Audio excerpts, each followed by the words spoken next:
Class শুরু করছি, ঠিক আছে? আর অপেক্ষা করব না, আজকে যেহেতু প্রথম ক্লাস শুরু হচ্ছে এই জন্য একটু ওয়েট করছিলাম। তো তোমরা সবাই জানো আমরা এই গ্রুপটি বা এই যে অনলাইন ক্লাস কোর্স যেটা শুরু করেছি 2016 সালের যে রিক্রুটমেন্ট হয়েছিল তার এগেনস্টে আবার যেটা নতুন করে পরীক্ষা হবে সেটাকেই আমরা লক্ষ্য করে এসএলএসটি 9-10 লাইফ সায়েন্স সাবজেক্টকে আমরা প্রিপারেশন নেব বলে আজকে আমরা সবাই এই লাইভ ক্লাসে জয়েন করেছি। তো প্রথমেই বলে রাখি আমরা যে কোর্সটা শুরু করেছি এই কোর্সটা কিন্তু যতদিন না পর্যন্ত পরীক্ষা হচ্ছে ততদিন পর্যন্ত চলবে, ঠিক আছে? পরীক্ষা যতদিন না পর্যন্ত হচ্ছে। এবার এটাও আমরা শুনতে পেয়েছি পরীক্ষা 31 ডিসেম্বর মধ্যে সম্পূর্ণ যে প্রক্রিয়া মানে সম্পূর্ণ যে রিক্রুটমেন্ট প্রসেস কমপ্লিট করাতে হবে। তো আমাদের হাতে কিন্তু বেশি দিন সময় নেই, ঠিক আছে? হয়তো আমরা এই মুহূর্তে সবাই বুঝতে পারছি না, কারণ এটা একটা এক্সেপশনাল কেস। এই ধরনের ঘটনা আমরা আগে কোনোদিন দেখিনি। ভবিষ্যৎ মানে ইতিহাস বুক ঘাঁটলেও এই ধরনের ঘটনা আগেও পাওয়া যায় না। ত্রিপুরার একটা কেস ঘটেছিল কিন্তু সেটা কেস আলাদা, এর সঙ্গে কোনো মানে মানানসই ছিল না। তবে এই ঘটনা হচ্ছে কি আমাদের ওয়েস্ট বেঙ্গলেই প্রথম। এই জন্য আমরা জিনিসটা হচ্ছে কি সবাই মেনে নিতে পারছি না বা আমরা বুঝতে পারছি না, ঠিক আছে? তো তোমরা যারা রয়েছো আমি জানি না, হয়তো অনেকে টিচার ছিলেন বা যারা হচ্ছে 2016 সালে পরীক্ষায় বসেছিল তাদের মধ্যেও তোমরা রয়েছো। ফ্রেশ ক্যান্ডিডেট কেউ আছে বলে আমার মনে নেই, সম্ভবত নেই, কারণ আমি তাদেরকে বলেছি যে আপাতত 2016 সালে যারা পরীক্ষায় বসেছিল তারাই পারবে। যেটা আমাদের মানে এই মুহূর্তে যেটা আমাদের মনে হয়েছে সেই এগেনস্টেই আমি বলছি। পরবর্তীকালে কি হবে সেটা যদি নোটিফিকেশন আসে সেটা বোঝা যাবে। তবে পুরো বিষয়টাকে মাথায় নিয়ে যদি আলোচনা করা হয় বা একটু ভাবা হয় তাহলে বোঝা যাচ্ছে যে যারা 2016 সালে বসেছিল তারাই বসতে পারে। কারণ দীর্ঘদিনের একটা গ্যাপ, সময়ের একটা পার্থক্য, তার পাশাপাশি তোমরা জানো যে এমনিতেই যারা চাকরিরত তারা যদি আবার বসে তাহলে সেক্ষেত্রে একটা হিউজ কম্পিটিশন যদি তৈরি করে দেওয়া হয় তারা আবার চাকরি যে পাবে গ্যারেন্টি কিন্তু নেই। হয়তো 2-4 জন করে প্রত্যেকটা সাবজেক্টে পাবে। কারণ এটা স্বাভাবিক ব্যাপার। আমাকে যদি আজকে বলা হয় মাধ্যমিকের ম্যাথামেটিক্স সাবজেক্টে পরীক্ষায় বসতে, তাহলে আমি হয়তো পাস করবো কিনা সেটাও কিন্তু সন্দেহ আছে, ঠিক আছে? এটা বাস্তব কথা, স্বীকার করলাম আজকে অনলাইনে সবার সামনে। এটা স্বাভাবিক কথা। কারণ হচ্ছে কি আমরা যে সাবজেক্টে অভ্যস্ত সেই সাবজেক্ট হয়তো আমরা পারতে পারি, কিন্তু এমন নয় যে বাচ্চাকালে বা এর আগে ধরো 5 বছর আগে 7 বছর আগে যে সাবজেক্ট পড়েছিলাম সেটাই যে আমি এখনো পর্যন্ত সব জিনিস জানি সেটা কিন্তু কথা নয়।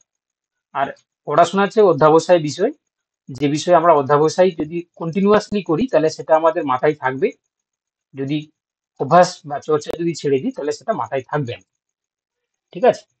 আমি এই কথাগুলো বলতে বাধ্য হচ্ছি এই কারণে, কারণ আমরা যারা আজকে এই কোর্সে জয়েন করেছি 2016 সালের রিক্রুটমেন্টের এগেনস্টে, তো তার জন্য হচ্ছে কি সবাই কিন্তু আজকে একই অবস্থায় মানে একই বলতে পারো স্ট্যাটাসে রয়েছে।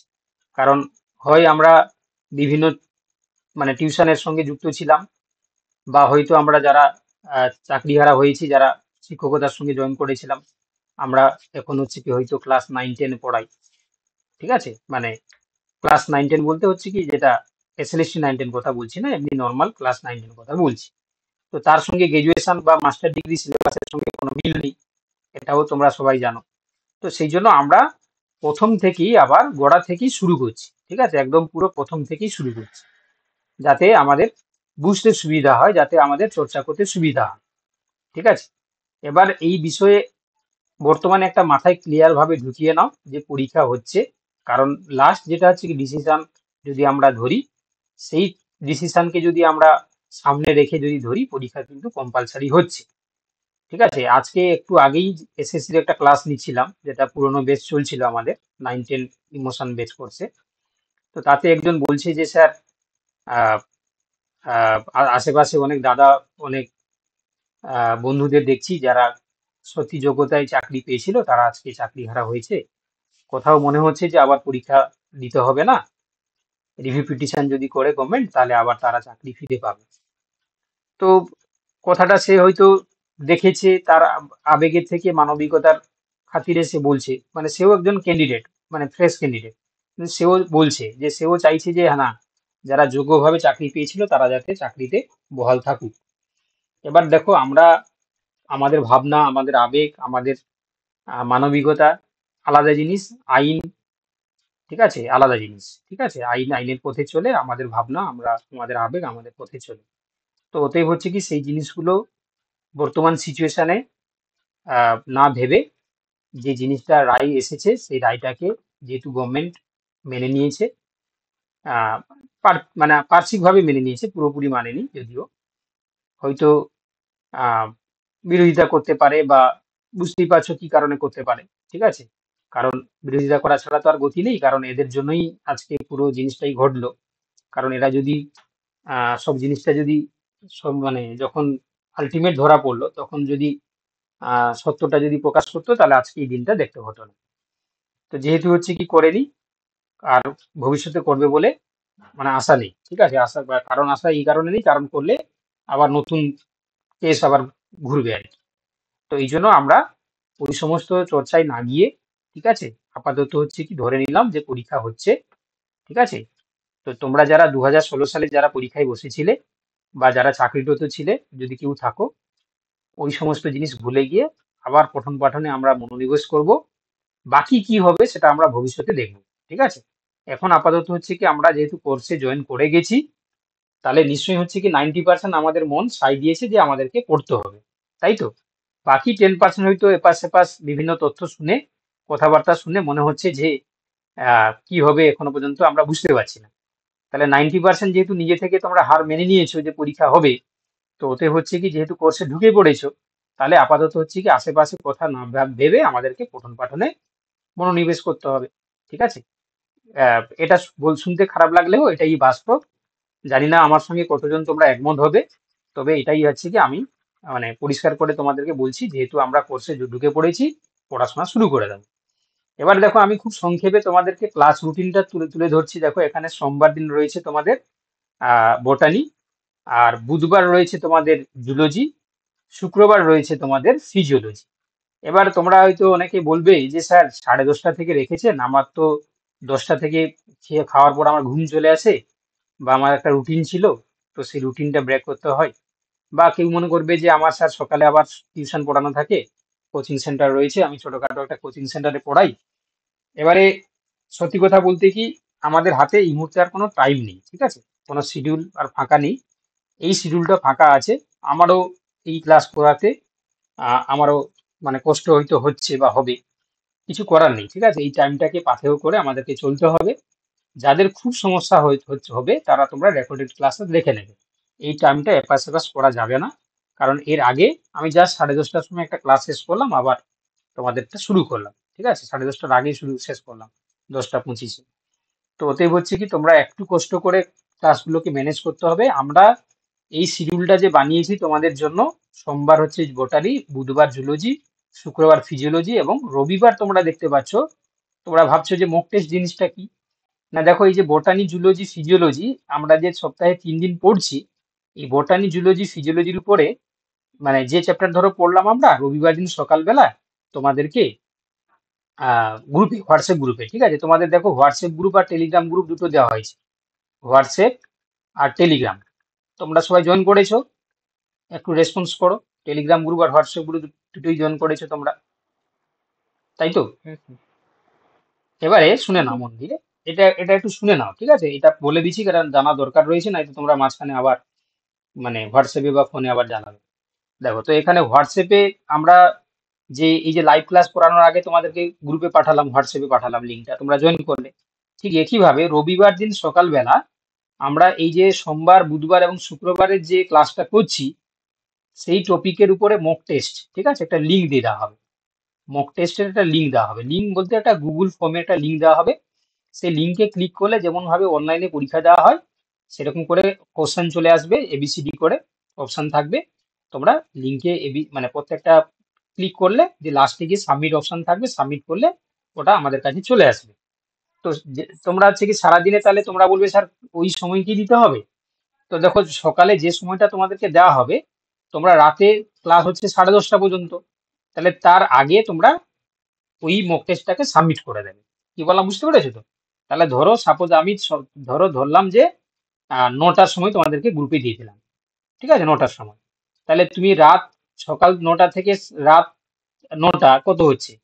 রাত 9টা হচ্ছে কি তোমার 12 ঘন্টা, আবার এখানে হচ্ছে কি তোমার 1.5 ঘন্টা, ঠিক আছে, প্রায় হচ্ছে কি তোমার 13 ঘন্টা 13.5 ঘন্টা তোমরা সময় পেয়ে যাচ্ছ। তার মাঝখানে যার যখন সময় হবে তোমরা ওই লিঙ্কে ক্লিক করবে, দিয়ে মক টেস্টটাকে সাবমিট করে দেবে।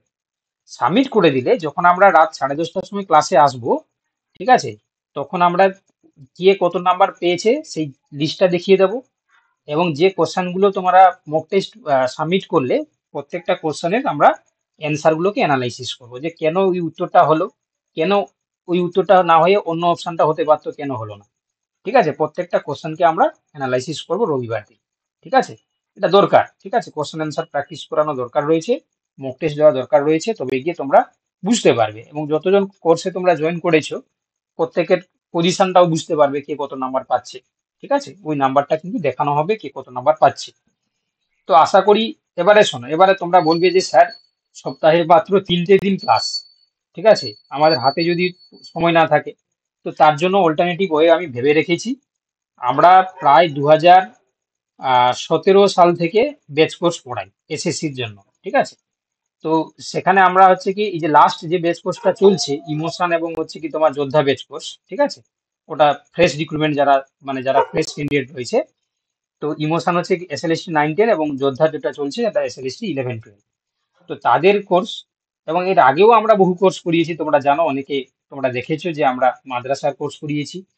তো তার মধ্যে যেগুলো সবচেয়ে ভালো, মানে তোমার হচ্ছে কি যে কোর্সগুলো করানো হয়েছে সেখান থেকে আমরা যদি টাইম না পাই, যদি পরীক্ষা খুব তাড়াতাড়ি চলে আসে, তাহলে সেরকম হলে আমরা রেকর্ডেড ভিডিওগুলো তোমাদের আগে ভাগে দিয়ে দেবো। ঠিক আছে, আপাতত এখন আমরা লাইভ ক্লাস করে টপিক ধরে আমরা পড়াশোনা করি। দেখলাম যে রুটিন, মানে তোমার নোটিফিকেশন চলে এসেছে, ডেট ফাইনালাইজড হয়ে গেছে, তখন আমরা কি করব, লাইভ ক্লাসের সঙ্গে সঙ্গে কিছু কিছু রেকর্ডেড ক্লাসও তোমাদেরকে টপিকগুলো ধরে দিয়ে দেবো। তাতে কি হবে, তাহলে তোমরা হচ্ছে কি লাইভ ক্লাসটাও সরাসরি করলে, কিছু কিছু টপিক যেগুলো মানে রেকর্ডেড ক্লাস দিলে তোমাদের বুঝতে সুবিধা হবে, দিয়ে দিলাম। এবারে তোমরা যখন লাইভ ক্লাস হবে যদি সেখানে কিছু অসুবিধা থাকে তাহলে তোমরা ডাউটটা ক্লিয়ার করে নেবে। আমি এমনটা ভেবে রেখেছি, তোমরা জানি না একমত হবে কিনা। ঠিক আছে, কিন্তু এখন আপাতত আমি রেকর্ড ক্লাস দিচ্ছি না, মানে লাইভ ক্লাসে রেকর্ড ক্লাসগুলো দিচ্ছি, কিন্তু এমনি নর্মাল কোনো ক্লাসে রেকর্ড দিচ্ছি না। ঠিক আছে, কারণ এই মুহূর্তে আপাতত তোমরা লাইভ ক্লাসগুলো করো। ঠিক আছে, দেন যদি সময় হাতে না থাকে, যদি কাছাকাছি পরীক্ষা চলে আসে, দেখলাম যে আর হচ্ছে না, লাইভ ক্লাসে কভার হবে না, তখন আমরা বাকি ক্লাসগুলো রেকর্ডেড ক্লাস হিসাবে তোমাদেরকে দিয়ে দেবো। কি বললাম বুঝতে পেরেছো? আমার সঙ্গে কি তোমরা একমত, না তোমরা কিছু যদি সাজেশন দিতে চাও দিতে পারো?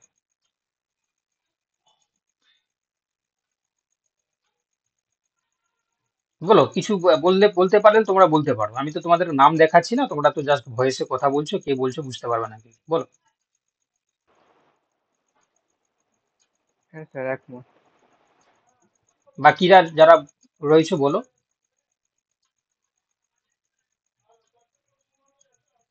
তোমরা শুনতে পাচ্ছ তো, বাকিরা যারা আছো কমসে কম এটাই রেসপন্স করো যে শুনতে পাচ্ছি। হ্যাঁ স্যার। যাই হোক, তাহলে আপাতত হচ্ছে কি এটাই তাহলে আমরা করলাম, কারণ মৌনতাই সম্মতির লক্ষণ, তোমরা মৌনভাবে রয়েছে মানে আমি বুঝে নিলাম যে সবাই একমত।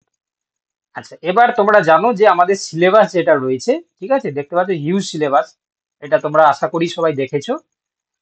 সিলেবাসে এখানে আমাদের জুলজি থেকে দেখো ইনভার্টিব্রেটস, কোডেটস, আচ্ছা evolution, adaptation, distribution, ecology, wild life, ঠিক আছে, parasitology, histology, endocrinology, animal physiology, biochemistry, economic zoology, এতগুলো রয়েছে জুলজি থেকে। বোটানি থেকে পড়তে হবে আমাদেরকে general botany, plant anatomy, okay, ecology, environment, plant groups, আর plant pathology, morphology, taxonomy, palaeobotany, plant physiology, cytogenetics and heredity, microbiology, এটা হচ্ছে তোমার বোটানি থেকে। আর ফিজিওলজি থেকে দেখতে পাচ্ছ তোমরা প্রথম যেটা রয়েছে যে unit of human system, second রয়েছে biochemical and biophysical principles involved in human system, next দেখতে পাচ্ছ conservation of matter and energy in the human system, nutrition, blood, ঠিক আছে, তারপর cardiovascular system, respiratory system, renal physiology, nerve muscle physiology, then nervous system and sensory physiology, skin and regulation of body temperature, endocrinology, reproductive physiology. ঠিক আছে, তাহলে এতগুলো system রয়েছে, মানে এতগুলো সিলেবাস রয়েছে, আমাদেরকে কভার করতে হবে। এবং এখান থেকে তোমরা দেখতে পাচ্ছ যদি 2016 যে সিস্টেমটা ছিল সেই সিস্টেমে যদি পরীক্ষা হয়, তাহলে তোমরা জানো এই এই ওভারঅল যে সিলেবাস থেকে মাত্র 55টা কোশ্চেন আসবে। ঠিক আছে, 55 কোশ্চেন আসবে। ওকে, আচ্ছা, এই 55 যে কোশ্চেন আসবে, তো তার মধ্যে তোমরা দেখতে পাচ্ছ যে পরীক্ষাটা হয়ে যাওয়ার পরে যারা তোমার হচ্ছে পরীক্ষায় পাস করতে পারবে, সেখান থেকে তারপরে হচ্ছে প্রফেশনাল কোয়ালিফিকেশন নিয়ে মানে 35 মার্কস থাকছে মাধ্যমিক থেকে একদম পুরো বিএড পর্যন্ত। তারপর নেক্সট হচ্ছে 10 মার্কসের তোমরা জানো ইন্টারভিউ থাকে। তো আপাতত এই সিস্টেমগুলো কেমন পরিবর্তন হচ্ছে, কি এই কি নিয়মে থাকছে, সেটা আমরা পরে বুঝতে পারবো। আপাতত এগুলোকে আমরা মাথা না ঘামিয়ে আমরা এই যে রিটিন এক্সামিনেশন যেটা এমসিকিউ টাইপ যে কোশ্চেনের দিকে আমরা মনোনিবেশ করব। ঠিক আছে, তো তোমরা চলো তাহলে আমরা আহ, এই 55 মার্কস যেটা থাকছে, তো তার জন্য যে সিলেবাসগুলো বললাম সেই সিলেবাস ধরে আমরা প্রথম প্রথম শুরু করে দিই। আচ্ছা, এবার হচ্ছে কি আরেকটা জিনিস, সেটা হচ্ছে কি তোমরা এই যে রুটিন যদি দেখো, আজকে যেহেতু শুক্রবার, তোমাদের কিন্তু আজকে ফিজিওলজি পড়ানো হবে। ঠিক আছে, তো আমরা আজকে ফিজিওলজি ক্লাসে সরাসরি চলে যাচ্ছি। ঠিক আছে, কারণ আমাদের হাতে বেশি দিন সময় নেই, বেশি আর এপাশ সেপাশ কথা বলে টাইম নষ্ট না করে আমরা সরাসরি টপিকে চলে যাই। তো টপিকে চলে চলে যাওয়ার আগে একটা বিষয় তোমাদেরকে জাস্ট বলে দিতে চাই, সেটা হচ্ছে তোমাদের আমি টেলিগ্রাম গ্রুপে, ঠিক আছে, টেলিগ্রাম গ্রুপে তোমাদেরকে কি দেওয়া হবে, টেলিগ্রাম গ্রুপে তোমরা কি কি পাবে সেই জিনিসটা একটু বলে দিই। তাহলে হোয়াটসঅ্যাপ গ্রুপে কি কি পাবে বললাম, বলো তোমরা কেউ, হোয়াটসঅ্যাপ গ্রুপে কি কি দেওয়া হবে? লাইভ ক্লাসের লিঙ্ক পাবে, আর হচ্ছে কি মক টেস্ট লিঙ্ক পাবে, মক টেস্টের লিঙ্ক। আর টেলিগ্রাম গ্রুপে তোমরা কি কি পাবে? পিডিএফ নোটস পাবে, ক্লাস নোটস পাবে, 3 নম্বর হচ্ছে কি তোমার রেকর্ডেড ভিডিও পাবে, রেকর্ডেড ভিডিওটা পাবে। আচ্ছা, এবারে রেকর্ডেড ভিডিওর যে প্রসঙ্গে যখন তোমাদেরকে বললাম, আমি তোমাদের গ্রুপে 4টি ভিডিও আজকে দেব। 4টি ভিডিও কি কি না, 4টি ভিডিও হচ্ছে কি তোমার, একটা হচ্ছে কি তোমার এসএলএসটি, হ্যালো স্যার, হ্যাঁ 9-10, হ্যাঁ বলো। বলছি টেলিগ্রাম গ্রুপে কিভাবে জয়েন করব? তোমাকে দেখো জয়েন করে দেওয়া হয়েছে, তুমি টেলিগ্রামটা খোলো, তোমার নাম্বারে জয়েন হয়ে গেছে, করিয়ে দিয়েছি আমি। আচ্ছা, আমি আমার আজকে তো করিয়ে দিয়েছি, টেলিগ্রাম আচ্ছা আমি আজকে জয়েন করিয়ে দিয়েছি তোমাকে। দেখো তাহলে যেটা বলছিলাম যে 4টি ভিডিও তোমাদেরকে দেবো, কি কি, এসএলএসটি 9-10 এর প্রিভিয়াস ইয়ার কোশ্চেন 2016 সালে যেটা, আর 11-12 এর প্রিভিয়াস ইয়ার সলিউশন দেবো, পিডিএফটাও দিয়ে দেবো। ঠিক আছে, পিডিএফ কপিটা দিয়ে দেবো। ঠিক আছে, তোমাদেরকে পিডিএফটাও দিয়ে দেবো আর ভিডিওটাও দিয়ে দেবো। আর সঙ্গে রিসেন্ট হয়েছিল তোমাদের মাদ্রাসা সার্ভিস কমিশন এমএসসি, তারও 9-10 এবং 11-12 পিডিএফটাও দিয়ে দেবো, প্লাস হচ্ছে কি তোমার ভিডিওটাও দিয়ে দেবো। ঠিক আছে, আজকেই দিয়ে দেবো আমি। ঠিক আছে, তো তোমরা একটু জাস্ট প্রিভিয়াস ইয়ার কোশ্চেনের পিডিএফ গুলোও দেখে নিতে পারো, কেউ চাইলে ভিডিওগুলোও দেখে নিতে পারো। ঠিক আছে, কারণ তোমরা জানো যে প্রিভিয়াস ইয়ার কোশ্চেনটা দেখা খুবই জরুরি। আচ্ছা, আর এবার চলো, আর আর কিছু আর বলার নেই, এবার আমরা চলে যাব কি আমাদের আজকের আলোচনা। ঠিক আছে, আচ্ছা, তোমাদের আর কিছু বলার যদি থাকে তাহলে বলে নাও, তাহলে আমরা টপিকে চলে যাব। তোমাদের যদি কিছু আর জানার থাকে বা বলার থাকে তাহলে বলো, নাহলে আমরা পঠন পাঠনে চলে যাব। কিছু বলবে কেউ? Hello sir. বলো। স্যার বলছিলাম মানে আমি তো স্যার ফ্রেশ ক্যান্ডিডেট, তাহলে কি আমি আপনার অন্য কোনো গ্রুপে সুইচ করলে ভালো হয় কি? না, তুমি দেখো, তুমি তো হচ্ছে কি এখানে যেহেতু কভার করা হচ্ছে, ঠিক আছে, এবারে তুমি এখানে থাকলে তো কোনো অসুবিধা কিছু নেই।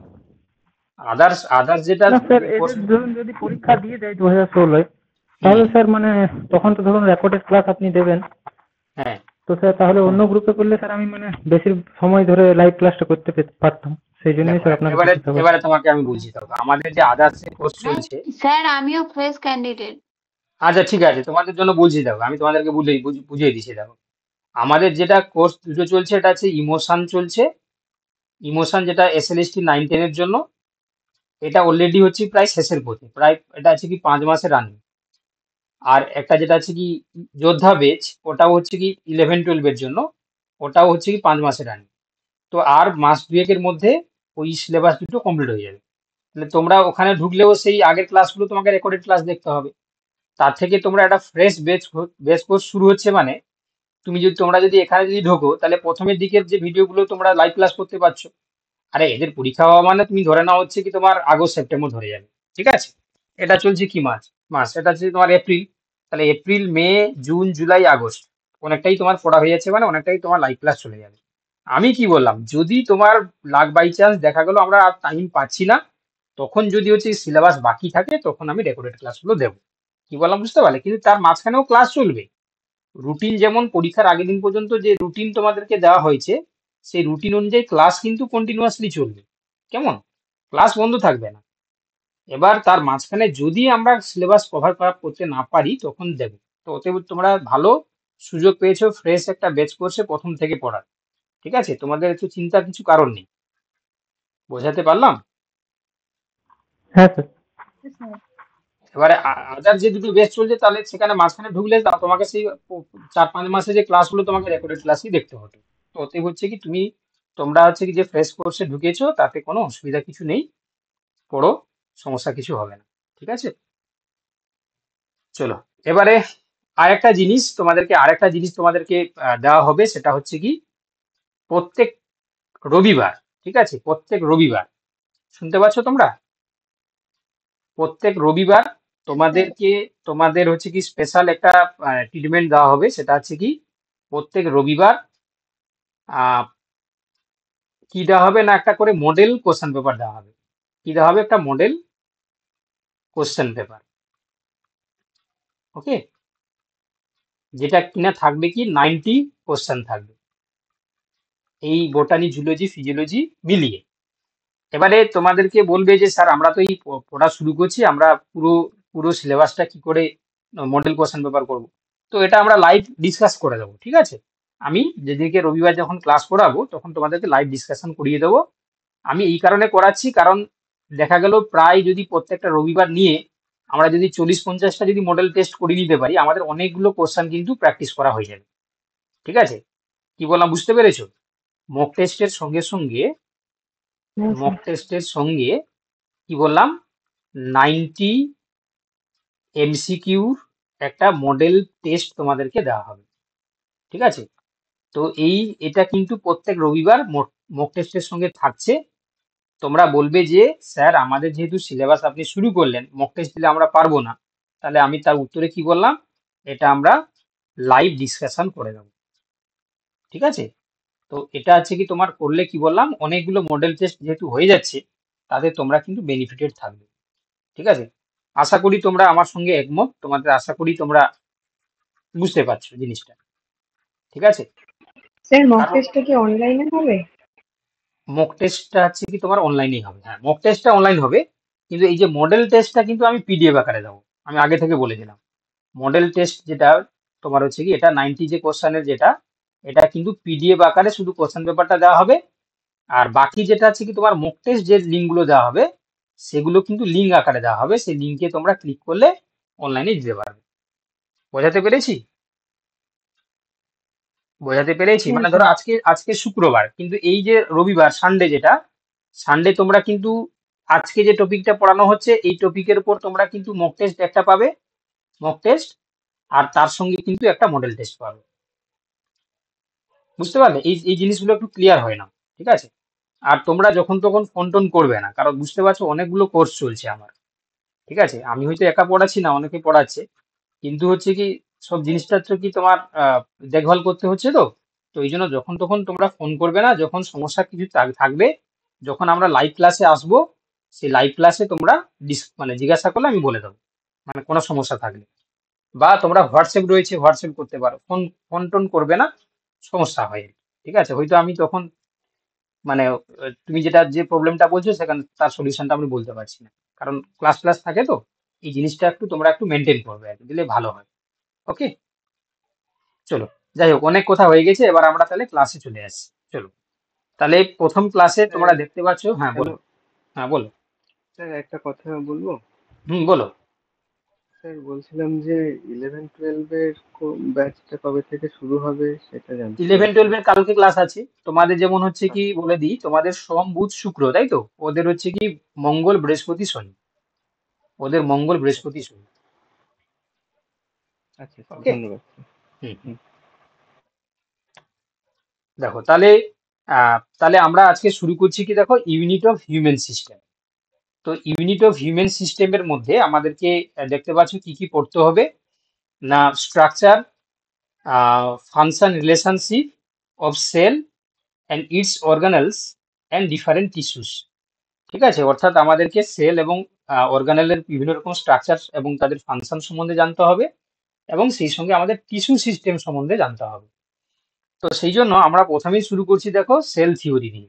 ঠিক আছে, সেল থিওরি, তোমরা জানো যে সেল হতে গেলে কি কি বৈশিষ্ট্য বা কি কি ক্যারেক্টার নিয়ে বিল্ড আপ হতে হয়, তবে কি তাকে আমরা সেল বলবো। তো তার জন্য স্লেইডেন এবং সোয়ান বলে দুজন সায়েন্টিস্ট 1839-এ প্রথম তারা এই সেল থিওরিকে তারা ইন্ট্রোডিউস করেন। তো সেই সেল থিওরির যদি হচ্ছে কি তাদের বক্তব্য প্লাস, তারপরে তোমরা জানো রুডলো ভিরচুও বলে একজন সায়েন্টিস্ট, তিনি কিছু মতবাদ দিয়েছিলেন, সেই মতবাদগুলোকে একসঙ্গে নিয়ে সেল থিওরির একটা আধুনিকরণ করা হয়। তো সেই আধুনিকীকরণ যে রূপটা দেওয়া হয়, সেই আধুনিকরণ রূপ অনুযায়ী আমরা বলতে পারি যে অল মানে living organisms made up of a cell. ঠিক আছে, প্রত্যেকটা হচ্ছে কি তোমার লিভিং অর্গানিজমস এর ক্ষেত্রে ক্ষুদ্রতম একক হচ্ছে কি কোষ বা সেল। এবং এই সেলটা দেখো গঠনগত এবং কার্যগত একক হিসাবে কাজ করে। আর যেটা হচ্ছে কি, যেটা বলছিলাম যে এই যে পূর্বসূরি কোষ থেকে বিভাজনের মাধ্যমে নতুন কোষ সৃষ্টি হয়। ঠিক আছে, all cell created by the pre existing cell. তো এটা হচ্ছে রুডলো ভিরচুওর মতে তিনি এই পয়েন্টটা সংযোজন করেছিলেন। আচ্ছা, সেই সঙ্গে দেখো জীবের বৈশিষ্ট্য এবং তার দেহস্থ সকল কোষের সম্মিলিত বৈশিষ্ট্যের উপর নির্ভরশীল, এবং তার সঙ্গে মনে রাখতে হবে দেহকোষে কোষস্থ জেনেটিক পদার্থের মাধ্যমে জীবের বংশগতি অব্যাহত থাকে। তো এই চারটি পয়েন্টকে যদি আমরা একসঙ্গে যোগ করি, তাহলে কোষ তত্ত্বের আধুনিক রূপ আমরা দিতে পারি। ঠিক আছে, তার মধ্যে প্রথম দুটো থিওরিটা তোমরা মনে রাখবে, যে প্রত্যেকটা মানে কোষ হচ্ছে কি গঠনগত এবং কার্যগত একক হিসাবে কাজ করছে জীবদেহের মধ্যে, এবং প্রত্যেকটা কোষ তার বিভাজনের মাধ্যমে পূর্বসূরি কোষ থেকে তৈরি হচ্ছে। আচ্ছা, এবার কিছু সীমাবদ্ধতাও রয়েছে। ঠিক আছে, কিছু সীমাবদ্ধতা রয়েছে, কিছু লিমিটেশন রয়েছে। কি সেই সীমাবদ্ধতা না, তার এই সীমাবদ্ধতা বলতে হচ্ছে কি, দেখো, কোষ তত্ত্বের দ্বারা দেহের মধ্যে প্রতিটি কোষের স্থিতি সম্পর্কে আমরা এখনো পর্যন্ত সঠিক ধারণা আমরা পাইনি। ঠিক আছে, এবং কোষগুলি দেহে স্বাধীন যে অস্তিত্ব বজায় রাখতে পারে কিনা, ঠিক আছে, একটা ইন্ডিভিজুয়াল সেল সে মানে তার তোমার ইন্ডিপেন্ডেন্টলি সে থাকতে পারে কিনা, এই সম্বন্ধে হচ্ছে কি আমরা এখনো কোনো নলেজ আমরা পাইনি। আচ্ছা, সেই সঙ্গে হচ্ছে কি আরো কিছু লিমিটেশন রয়েছে, যেমন আহ কোষ কিভাবে সুসংবদ্ধ হয় একসঙ্গে, তারা তোমরা জানো সেল থেকে টিস্যু, টিস্যু থেকে অর্গান, অর্গান থেকে সিস্টেম, সিস্টেম থেকে বডি। এই যে সুসংবদ্ধ কিভাবে হচ্ছে, সমন্বয়ভাবে কাজ করছে, সেটা আমরা এখনো পর্যন্ত তার ফাংশন সঠিকভাবে আমরা আইডেন্টিফাই করতে পারিনি। এবং তথ্য কোষীয় অন্তর্গঠন সম্পর্কে ধারণা সঠিকভাবে পাওয়া যায় না। এই সমস্ত কিছু লিমিটেশন রয়েছে। ঠিক আছে, আহ, এই লিমিটেশন গুলো মানে মনে হয় যে এগুলোকে নিয়ে আরো আলোচনা করলে আরো কোষ থিওরিটাকে আমরা আরো ভালো করে বা আরো বেটার আমরা বুঝতে পারবো। তো যাই হোক, সেল থিওরি অনুযায়ী তাহলে আমরা বুঝলাম যে কোষ হচ্ছে বা সেল হচ্ছে কি তোমার একটা জীবনের বা একটা জীবের মৌলিক গঠনগত এবং কার্যগত একক। ঠিক আছে। আচ্ছা, এবার তোমরা দেখতে পাচ্ছ যে সেলের পাশাপাশি তাহলে এবার আমরা দেখব, আহ, তোমরা জানো যে সেলের যে বিভিন্ন প্রকার যে উপাদান রয়েছে, সেই উপাদান সম্বন্ধে আমরা ডিসকাস করতে হবে। তো উপাদানের ক্ষেত্রে প্রথমে আমরা জানি যে একটা সেলের ক্ষেত্রে সবচেয়ে বাইরে যে আবরণ থাকে সেটাকে আমরা কি বলে থাকি না, প্লাজমা মেমব্রেন বা কোষ পর্দা। ঠিক আছে, যেটা উদ্ভিদ কোষ এবং প্রাণী কোষ দুজন ক্ষেত্রে থাকবে। এবং যদি সেটা উদ্ভিদ কোষ হয়, তার বাইরে আরেকটা হচ্ছে কি আবরক থাকবে, যেটাকে আমরা সেল ওয়াল বা কোষ প্রাচীর আমরা বলছি। এবার তোমরা জানো সেলের মধ্যে যে আহ, তোমার হচ্ছে কি তরল পদার্থ থাকে, সেটাকে আমরা এক কথায় কি বলি, প্রোটোপ্লাজম বলি। এবার এই প্রোটোপ্লাজমের মধ্যে নিউক্লিয়াস বাদ দিয়ে, প্রোটোপ্লাজমের মধ্যে নিউক্লিয়াস বাদ দিয়ে বাকি যে অংশগুলো থাকে সেটাকে আমরা সাইটোপ্লাজম বলি। তো এই জন্য আমরা বলতে পারি যে প্রোটোপ্লাজম সমান সাইটোপ্লাজম প্লাস নিউক্লিয়াস। ঠিক আছে, এটাকে আমরা বলতে পারি। আচ্ছা, রবার্ট হুক হচ্ছে কি এমন একজন বিজ্ঞানী যিনি প্রথম হচ্ছে কি এই সেলটাকে তিনি আবিষ্কার করলেন। ঠিক আছে, তিনি হচ্ছে কি প্রথম সেল আবিষ্কার করলেন। আচ্ছা, এবং একজন হচ্ছে কি, যদি আমরা 80 কেজি ওজন বিশিষ্ট একটা মানুষের যদি আমরা সেলের সংখ্যা যদি আমরা কাউন্ট করি, ঠিক আছে, তাহলে সেক্ষেত্রে প্রায় 6 লক্ষ কোটি থেকে 10 লক্ষ কোটি হচ্ছে কি সেল পাওয়া যাবে। মানে ভাবতেই পারছো যে একটা মাল্টি মানে তোমার কি বলবো, যে মাল্টি সেলুলার অর্গানিজমস কতগুলো হচ্ছে কি সেল নিয়ে তৈরি হতে পারে। তো তার মধ্যে তোমরা দেখতে পাচ্ছ যে খালি চোখে দৃশ্যমান এমন একটা উদ্ভিদ কোষের যদি আমরা নাম দেখি, তাহলে সেটা হচ্ছে কি তোমার এসিটাবুলারিয়া, যেটা একটা উদ্ভিদ কোষ, এটা মনে রাখবে। আর এমনি নর্মালি আমরা খালি চোখে খুব একটা বেশি সেল দেখতে পাই না। এবার দীর্ঘতম তোমার হচ্ছে কি উদ্ভিদ কোষ এবং প্রাণী কোষ যদি আমরা দেখি, এবং বৃহত্তম যদি প্রাণী কোষ দেখি আমরা, তাহলে তাদের নামগুলো একটু তোমাদেরকে মনে রাখতে হবে। দীর্ঘতম উদ্ভিদ কোষ হচ্ছে কি রেমি গাছের বাকল তন্তু। ক্ষুদ্রতম হচ্ছে প্রাণী কোষ হচ্ছে কি আমাদের অনুচক্রিকা। দীর্ঘতম প্রাণী কোষ হচ্ছে কি মানুষের নিউরন। এবং বৃহত্তম প্রাণী কোষ হচ্ছে উট পাখির ডিম। পরিমাপটা তোমরা হয়তো মনে রাখতে পারবে না, কারণ পরিমাপ নিয়ে তোমাদেরকে হয়তো কোশ্চেন দেবে না। তবে এটা তোমাদেরকে কেউ জিজ্ঞাসা করে দিতে পারে, দীর্ঘতম প্রাণী কোষ, দীর্ঘতম উদ্ভিদ কোষ, বৃহত্তম প্রাণী কোষ, এই সমস্ত জিনিস কিন্তু দিতে পারে। এক জায়গায় ইনফরমেশন রয়েছে, তোমরা এই জিনিসটা পড়ে নেবে। আচ্ছা, এবার তোমরা জানো যে এই যে কোষের মধ্যে যে নিউক্লিয়াস থাকে, সেই নিউক্লিয়াসের উপস্থিতির উপর ভিত্তি করে বা নিউক্লিয়াসের গঠনগত উপাদানের উপর ভিত্তি করে আমরা কোষকে 3টি ভাগে ভাগ করি। কিছু রয়েছে যারা প্রোক্যারিওটিক, কিছু রয়েছে যারা মেসোক্যারিওটিক, এবং কিছু রয়েছে যারা ইউক্যারিওটিক। ঠিক আছে, তাহলে আমরা 3টি ভাগে ভাগ করি, প্রোক্যারিওট, মেসোক্যারিওট এবং ইউক্যারিওট। এই 3টি ভাগে আমরা ভাগ করি কোষকে। তো তোমরা সবাই জানো যে প্রোক্যারিওট হচ্ছে কি তাদেরকেই আমরা বলি যাদের ক্ষেত্রে নিউক্লিয়াস হচ্ছে কি সুগঠিত নয়। ঠিক আছে, আদি প্রকৃতির নিউক্লিয়াস। ঠিক আছে, অর্থাৎ যাদের নিউক্লিয়াস সরল এবং অনুন্নত, তাদেরকে আমরা প্রোক্যারিওটস বলি। তো এই সরল কিংবা অনুন্নত বলার পিছনে কারণ কি না, একটা সুগঠিত নিউক্লিয়াস হতে গেলে তার নিউক্লিয়াসে 4টি উপাদান থাকে, সবাই তোমরা জানো। নিউক্লিয় পর্দা, নিউক্লিওলাস, নিউক্লিয় রেটিকুলাম এবং নিউক্লিয় তোমার হচ্ছে প্লাজম। তো এই 4টি উপাদানের মধ্যে আমরা যারা প্রোক্যারিওট, তাদের ক্ষেত্রে কি দেখতে পাই না, শুধুমাত্র এই নিউক্লিয় তোমার হচ্ছে কি জালিকা, সেটা আবার হচ্ছে কি ডিএনএ আরএনএ হিসাবে থাকে। ঠিক আছে, তো এই জন্য হচ্ছে কি, এবং তাদের ক্ষেত্রে কোনো পর্দা বা ঘেরা কোষীয় অঙ্গাণু থাকে না, তো এই জন্য তাদেরকে আমরা প্রোক্যারিওটিক কোষ বলি, যেমন ব্যাকটেরিয়া, নীলাভ সবুজ শৈবাল। আর মেসোক্যারিওট হচ্ছে কি তাদেরকে আমরা বলতে পারি যাদের ক্ষেত্রে এই প্রোক্যারিওট এবং ইউক্যারিওট। আচ্ছা, তার আগে আমরা একটু ইউক্যারিওটটা বলে দিই, যাদের ক্ষেত্রে সুগঠিত নিউক্লিয়াস থাকবে এবং যাদের ক্ষেত্রে পর্দা ভেড়া কোষীয় অঙ্গাণু থাকবে, তাদেরকে আমরা ইউক্যারিওট বলবো। যেমন উদ্ভিদ, প্রাণী, ঠিক আছে, এরাই হচ্ছে তোমার ইউক্যারিওটস এর মধ্যে পড়ছে। আর মেসোক্যারিওট হচ্ছে কি যারা এই প্রোক্যারিওট এবং ইউক্যারিওটিকের একটা মাঝামাঝি অবস্থা। ঠিক আছে, মানে দুটোরই বৈশিষ্ট্য কিছু কিছু দেখা যায়, কিন্তু পুরোটাই প্রোক্যারিওটিক ক্যারেক্টার নয়, আবার পুরোটাই ইউক্যারিওটিক ক্যারেক্টার নয়। তখন তাকে আমরা আলাদা করে একটা নাম দিয়েছি, তখন মেসোক্যারিওট বলা হয়।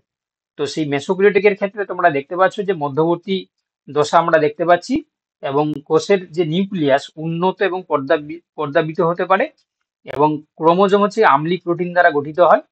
আর এদের হচ্ছে যে বিভাজন পদ্ধতি, তার নাম কি এমাইটোসিস ডিভিশনের মাধ্যমে তারা ডিভিশন করতে পারে। আচ্ছা, এবার দেখো, এই যে প্রোক্যারিওটিক এবং ইউক্যারিওটিক, এদের মধ্যে শুধুমাত্র যে নিউক্লিয়াসের পার্থক্য থাকে তা নয়, তার পাশাপাশি দেখো রাইবোজোমের পার্থক্য থাকে। কারণ আমরা যেহেতু বললাম প্রোক্যারিওটিকের ক্ষেত্রে পর্দা ঘেরা কোষীয় অঙ্গাণু থাকে না, ইউক্যারিওটিকের ক্ষেত্রে থাকে। কিন্তু রাইবোজোম হচ্ছে কি এমন একটি কোষীয় অঙ্গাণু যেটা হচ্ছে কি পর্দাবিহীন, তাই তো? এটা হচ্ছে কি তোমার মেমব্রেনলেস, এটা হচ্ছে তোমার মেমব্রেনলেস। তো যেহেতু পর্দাবিহীন কোষীয় অঙ্গাণু, তাহলে এটা প্রোক্যারিওটিকে থাকবে কি ইউক্যারিওটিকে থাকবে। কিন্তু প্রোক্যারিওটিকের ক্ষেত্রে যেটা থাকে সেটা হচ্ছে কি 70S টাইপসের। ঠিক আছে, এই 70S এর আবার দুটো ইউনিট থাকে, তোমরা জানো, এটা হচ্ছে 50S, এটা 30S।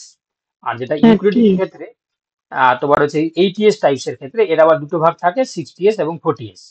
তো এই মানে রাইবোজোম থাকলেও দুজনের ক্ষেত্রে মানে পার্থক্য রয়েছে। 70S টাইপসটা আমরা প্রোক্যারিওটিকের ক্ষেত্রে দেখতে পাই, ইউক্যারিওটিকের ক্ষেত্রে আমরা 80S দেখতে পাচ্ছি।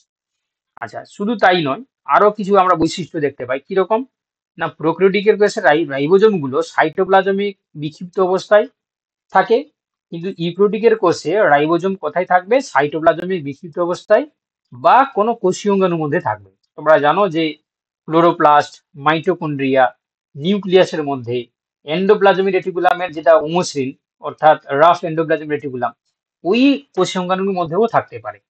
ঠিক আছে, তাহলে এরা এরা তাহলে তাহলে বুঝতে পারছো যে রাইবোজোমের 70S 80S এর একটা পার্থক্য দেখা যাচ্ছে ঠিকই, তার পাশাপাশি প্রোক্যারিওটিকের ক্ষেত্রে শুধুমাত্র সাইটোপ্লাজমেই থাকবে রাইবোজোম, কিন্তু ইউক্যারিওটিকের ক্ষেত্রে সাইটোপ্লাজম ছাড়াও বিভিন্ন প্রকার যে কোষীয় অঙ্গাণু রয়েছে, মাইটোকন্ড্রিয়া, ক্লোরোপ্লাস্ট, নিউক্লিয়াস, এদের মধ্যেও থাকে। ঠিক আছে, তো তখন আমরা বলতে পারি যে এখানে কিন্তু টু টাইপসের ক্ষেত্রে তোমার হচ্ছে কি ডিফারেন্স আমরা দেখতে পাচ্ছি রাইবোজোমের মধ্যে। আচ্ছা, এবার চলো নেক্সট আমরা যদি দেখি যে তোমার তোমার হচ্ছে কি না কোষ পর্দা, যেটা আমি বলছিলাম যে একটা কোষের মধ্যে সবচেয়ে বাইরে যে আবরণটা থাকবে, ঠিক আছে, সেটাকে আমরা কোষ পর্দা ধরি। তো সেই কোষ পর্দার ক্ষেত্রে যদি আমরা দেখি, সেই কোষ পর্দা তোমরা সবাই পড়েছো যে কোষ পর্দা প্রোটোপ্লাজমের চারদিকে প্রোটিন লিপিড প্রোটিন দিয়ে গঠিত হয়, একটা পাতলা সজীব এবং স্থিতিস্থাপক আবরণী। এই কোষ পর্দার তোমার হচ্ছে কি কাজ যদি আমরা দেখি, এরা কি করছে না বাইরে থেকে তোমার চাপ, অভিশ্রবণ চাপকে নিয়ন্ত্রণ করছে, কোষ পর্দা কোষের আকৃতি প্রদান করছে, কোষ পর্দা প্রভেদক ভেদ্য পর্দা হিসেবে কাজ করছে। ঠিক আছে, এটি কোষীয় অঙ্গাণু সৃষ্টি করতে পারে, এটি পিনোসাইটোসিস ফেগোসাইটোসিসের মাধ্যমে তরল কিংবা কঠিন খাদ্যবস্তু গ্রহণে সাহায্য করতে পারে, এইসব কাজ তোমরা জানো। তো এটা দেখো, এই কোষ পর্দার যখন হচ্ছে ইলেকট্রন মাইক্রোস্কোপ আবিষ্কার হয়নি, এই কোষ পর্দার গঠন সম্বন্ধে বিভিন্ন বিজ্ঞানী বিভিন্ন মতবাদ তারা কিন্তু পোষণ করেছে। তো তার মধ্যে প্রথমের দিকে রবার্টসন বলে একজন সায়েন্টিস্ট, তিনি ইউনিট মেমব্রেন বা একক আবরণী হিসেবে কোষ পর্দাকে কিন্তু বলেছিলেন। তা ওনার মতে তিনি কি বলেছিলেন যে আমাদের কোষ পর্দা প্রোটিন, লিপিড এবং প্রোটিন নিয়ে তৈরি হয়, যেটাকে আমরা পিএলপি বলে থাকি। তো এই প্রোটিন, লিপিড, প্রোটিন নিয়ে একটা ত্রিস্তরী পর্দা থাকে এবং সেই ত্রিস্তরী পর্দা যুক্ত হয়ে গিয়ে একটা একক পর্দা গঠন করে। তো এই একক পর্দা মডেল আমরা কার পড়ে থাকি না রবার্টসনের ক্ষেত্রে পড়ে থাকি। তো এই একক একক পর্দাবিহীন কোষীয় অঙ্গাণু যদি আমরা দেখি, তোমরা জানো যে রাইবোজোম, সেন্ট্রোজোম। একক পর্দা বিশিষ্ট যদি কোষীয় অঙ্গাণু আমরা দেখি, তাহলে আমরা বলবো গোলগি বডি, এন্ডোপ্লাজম রেটিকুলাম, তারপর লাইসোজোম। বা দ্বি-একক পর্দাযুক্ত যদি আমরা দেখি, ক্লোরোপ্লাস্ট, মাইটোকন্ড্রিয়া, এগুলো তোমরা সবাই জানো। ঠিক আছে, আচ্ছা, এবার যেটা আমরা কোষ পর্দা নিয়ে আলোচনা করছিলাম, সেই কোষ পর্দার ক্ষেত্রে আরো কিছু মডেল রয়েছে। তোমরা দেখতে পাচ্ছ আরেকজন সায়েন্টিস্টের নাম এখানে উঠে আসছে, তার নাম কি নাগেলি এবং ক্রামার। ঠিক আছে, তো সেই নাগেলি এবং ক্রামার এরা হচ্ছে প্রথম কিন্তু কোষ পর্দা আবিষ্কার করেন। ঠিক আছে, প্রথমে এরা দেখতে পান। আর ডেনিয়েল এবং ডাবসন এরা প্রথম হচ্ছে কি কোষ পর্দার ত্রিস্তরী মডেল গঠন রয়েছে, এইটা তারা তুলে ধরলেন সমাজে। ঠিক আছে, তারা কি বললেন না, তাদের মধ্যে যে কোষ পর্দা আমাদের গড়ে 75 অ্যাংস্ট্রোম চওড়া হয়ে থাকে, এবং তার মধ্যে তারা বললেন যে এই যে প্রোটিন, লিপিড, প্রোটিন তিনটি স্তর দ্বারা গঠিত হয়, এবং সেখানে প্রোটিন স্তর দুটির প্রত্যেকটি থাকে 20 অ্যাংস্ট্রোম করে, আর লিপিড থাকে 35 অ্যাংস্ট্রোম করে। তাহলে দেখতে পাচ্ছ যে 20 প্রোটিন প্লাস 35 হচ্ছে কি তোমার লিপিড প্লাস 20, তাহলে টোটাল হচ্ছে 40, 30, 70, 5, 75 অ্যাংস্ট্রোম। টোটাল হচ্ছে কি 75 অ্যাংস্ট্রোম হচ্ছে কি তোমার পুরুত্ব হয়ে যাচ্ছে। ঠিক আছে, এবং তারা প্রথমেই বললেন যে এই যে দুটি ফসফোলিপিড অণু দিয়ে কি হচ্ছে, দেখো লিপিড স্তরটা গঠিত হচ্ছে। ঠিক আছে, লিপিডের ক্ষেত্রে দুটি ফসফোলিপিড অনুস্তর দ্বারা গঠিত হচ্ছে। এই ফসফোলিপিডের ক্ষেত্রে তোমরা জানো যে দুটো মেরুজ প্রান্ত থাকবে, একটা ধনাত্মক এবং ঋণাত্মক আয়নযুক্ত, এবং একটা থাকবে জলাকোষী এবং একটা থাকবে জলীয়কোষী। কিরকম হয় তোমরা ছবিটা দেখালে ভালো করে বুঝতে পারবে। এরকম করে আমরা দেখতে পাই যে একটা ফসফোলিপিডের ক্ষেত্রে উপরটাকে আমরা হেড বলি, নিচেটাকে আমরা টেল বলি। এই হেডটা হচ্ছে কি তোমার যেহেতু হচ্ছে কি তোমার পোলার হয়, পোলার হওয়ার জন্য এটা হচ্ছে হাইড্রোফিলিক হয়, আর টেলটা হচ্ছে কি তোমার নন পোলার হওয়ার জন্য এটা হচ্ছে হাইড্রোফোবিক হয়। ঠিক আছে, হাইড্রোফোবিক নেচার হয়। তো সেটাই বলছে যে ত্রিস্তরী মডেল অনুযায়ী আমরা যদি ডেনিয়েলি এবং ডাবসনের কথা মতন চলি, তাহলে দেখতে পাচ্ছ এখানে ফসফোলিপিডের ক্ষেত্রে জলাকোষী এবং জলবিকোষী তোমার হচ্ছে কি দুটো প্রান্ত থাকবে। আচ্ছা, এবার দেখা গেছে যে এই কোষ পর্দার ক্ষেত্রে 50% হচ্ছে কি তোমার প্রোটিন, 40% হচ্ছে লিপিড, এবং 10% হচ্ছে কি তোমার শর্করা নিয়ে গঠিত হয়। তাহলে যদি আমরা এদের পরিমাণগত দিক থেকে যদি আমরা দেখি, তাহলে সবচেয়ে বেশি থাকবে কে, প্রোটিন, তারপর থাকছে কি লিপিড, তারপর থাকে কার্বোহাইড্রেট। ঠিক আছে, কারণ প্রোটিন থাকছে 50%, প্রোটিন থাকে তোমার 50%, আর লিপিড থাকছে 40%, আর হচ্ছে প্রোটিন মানে তোমার কার্বোহাইড্রেট বা শর্করা থাকছে 10%। চলো, এবারে এখানে কিছু দেখো টার্মিনোলজি আমরা মেনশন করেছি, যেমন পিনোসাইটোসিস, ফেগোসাইটোসিস, এন্ডোসাইটোসিস, এক্সোসাইটোসিস এবং ডায়াপিডেসিস। এদের ডেফিনেশন গুলো একটু দেখে নাও। ঠিক আছে, আমি হয়তো টানা বলে যাচ্ছি, কিছু করার নেই, আমাদের হাতে টাইম নেই। ঠিক আছে, আমাদেরকে অনেকটাই সিলেবাস শেষ করতে হবে, তোমরা জানো। ঠিক আছে, আশা করি তোমরা বুঝতে পারছো তো, খুব বেশি স্পিডে বলে যাচ্ছি না তো আমি। খুব কি বেশি স্পিড হয়ে যাচ্ছে? না ঠিক আছে, একটু রেসপন্স করো। না স্যার ঠিক আছে। ঠিক ঘুমিয়ে পড়লেন তো আবার? না স্যার ঠিক আছে। ঠিক আছে হ্যাঁ স্যার। স্যার ঠিক আছে। ওকে ওকে ঠিক আছে। দেখো তাহলে আমরা কি কি পড়ছি না, পিনোসাইটোসিসের ডেফিনেশন দেখছি, ফেগোসাইটোসিস, এন্ডোসাইটোসিস, এক্সোসাইটোসিস এবং ডায়াপিডেসিস। তো প্রথমে তোমরা দেখো যে পিনোসাইটোসিস, পিনো মানে তোমরা জানো যে যখন কোনো তরল পদার্থ সেলের মধ্যে গৃহীত হয়, ঠিক আছে? তাহলে কোষপর্দা যে কোষপর্দা নালীর আকার ধারণ করে এবং এই অবস্থায় নালীর মধ্যে কোনো তরল বস্তু যখন সেলের মধ্যে গৃহীত হয় তখন তাকে আমরা কি বলি, পিনোসাইটোসিস। ফেগোসাইটোসিস কি জিনিস? তাহলে এখানে ছিল কি, এখানে হচ্ছে তরল বস্তু, আর ফেগোসাইটোসিসের ক্ষেত্রে একই পদ্ধতি কিন্তু সেটা কঠিন বস্তু। আর এন্ডোসাইটোসিস কি জিনিস? এন্ডোসাইটোসিস মানে যখন কোনো তরল কিংবা কঠিন যাই হোক না কেন কোষের মধ্যে যখন গৃহীত হবে তখন তাকে বলা হয় এন্ডোসাইটোসিস। তাহলে তোমরা বলতে পারো যে যেহেতু উপরে যেটা আমরা পিনোসাইটোসিস ফেগোসাইটোসিসের ক্ষেত্রে কি বললাম, এটাও গৃহীত হয় এটাও গৃহীত হয়, তাহলে তোমরাই বলো যে এন্ডোসাইটোসিস মানে endocytosis equal to pinocytosis plus phagocytosis, বলতে পারি কিনা বলো? বলা যায়, কারণ হচ্ছে কি হ্যাঁ এন্ডোসাইটোসিস ক্ষেত্রে গৃহীত হচ্ছে। আর হুম হুম এক্সোসাইটোসিস মানে কি? হ্যাঁ, তাহলে এক্সোসাইটোসিস মানে দেখো না কোষ থেকে কেবলমাত্র তরল বস্তু, ঠিক আছে, তোমার হচ্ছে কি বাইরে যখন বেরিয়ে যেতে পারে তখন তাকে আমরা কি বলি, না তখন তাকে আমরা কি বলছি, এক্সোসাইটোসিস। আচ্ছা, ডায়াপিডেসিস কাকে বলে? ডায়াপিডেসিস মানে তোমরা মনে রাখবে যে আমাদের দেহের মধ্যে কোনো যদি রোগ জীবাণু সংক্রামিত স্থানে কি হয় না, রক্তজালকের অন্ত আবরণী ভেদ করে শ্বেত রক্তকণিকা বের হয়ে জীবাণুগুলোকে ধ্বংস করে, মানে ঘিরে ফেলে দিয়ে ফ্যাগোসাইটোসিস করে সেটাকে আত্মসাৎ করে ফেলে, মানে সেই যে মাইক্রোবস গুলোকে বা সেই যে অ্যান্টিজেন গুলোকে, তখন তাকে আমরা কি বলি, ডায়াপিডেসিস বলছি। তাহলে ডায়াপিডেসিস বলতে আমরা কি বললাম, কোনো জায়গায় যদি সংক্রামিত হয় সেখানে যে রক্তজালকগুলো থাকে সেই রক্তজালকগুলোর আবরণীগুলোকে ভেদ করে আরবিসি গুলো, সরি ডাব্লিউসি গুলো বেরিয়ে আসে, বেরিয়ে এসে কি করে তারা জীবাণুকে ঘিরে ধরে ফ্যাগোসাইটোসিস করে সেই সমস্ত জীবাণুগুলোকে আত্মসাৎ করে নেয়, তাকে আমরা ডায়াপিডেসিস বলছি। চলো নেক্সট। এবার বলছে আরেকটা জিনিস দেখো, হ্যালো স্যার। ইমিওসাইটোসিস। হ্যাঁ বলো বলো বলো। স্যার বলছি ডাব্লিউবিসি তে কি ওই ডাব্লিউবিসি গুলো ব্লাড স্ট্রিমের মধ্যেই ধ্বংস করে না স্যার, মানে না সেলের না ভিতরে বাইরে, বাইরে সেলের সাথে বেরিয়ে কোনো আসে। না ইন্টারাকশন করে? না বাইরে বেরিয়ে আসে। ওরা কি করে যে রক্তজালক যেটা থাকে না, রক্তজালকের মধ্যে তো থাকছে, তারা রক্তজালকের মধ্যে লুমেন থাকে, হুম একটা জালকের মধ্যে হচ্ছে কি তোমার এটা ধরো জালক, তার মধ্যে লুমেন, ওই যে এই যে মেমব্রেনটা রয়েছে এই মেমব্রেনটাকে পের করে ওরা কিন্তু বাইরে বেরিয়ে আসে ডাব্লিউসি গুলো, বেরিয়ে এসে তারা কি করছে না ওই জীবাণুগুলোকে ঘিরে ধরে তারা ফেগোসাইটোসিস করে তাকে ধ্বংস করছে, ঠিক আছে? মানে সেলের যে আবরণী কোষ মানে রক্তজালক তার অন্ত আবরণীগুলোকে ভেদ করে তারা বেরিয়ে এসে তারপরে কি করে তারা জীবাণুগুলোকে ধ্বংস করছে, আবরণীর মধ্যে স্যার, মানে নয়, ব্লাড বাইরে বেরিয়ে স্ট্রিমের এসে। ভিতরেই ধ্বংস করে? ব্লাড স্ট্রিমের ব্লাড বাইরে স্ট্রিম বেরিয়ে থেকে আসে, স্যার?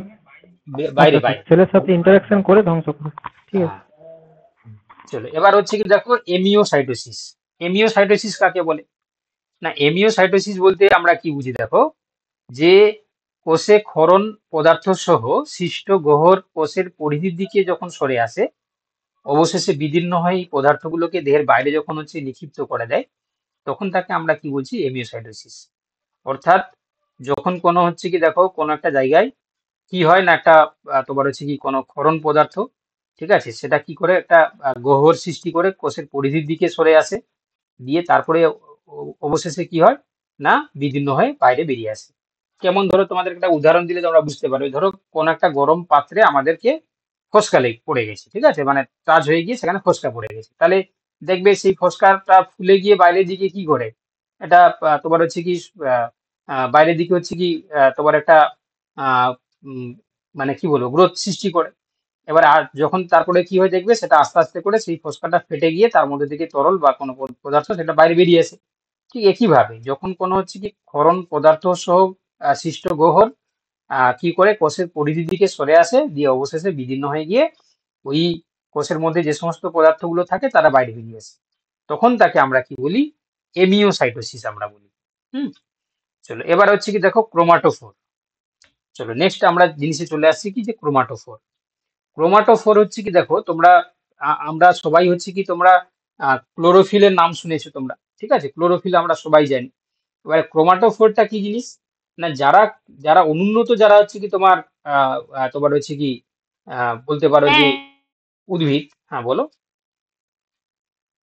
বলো বলো।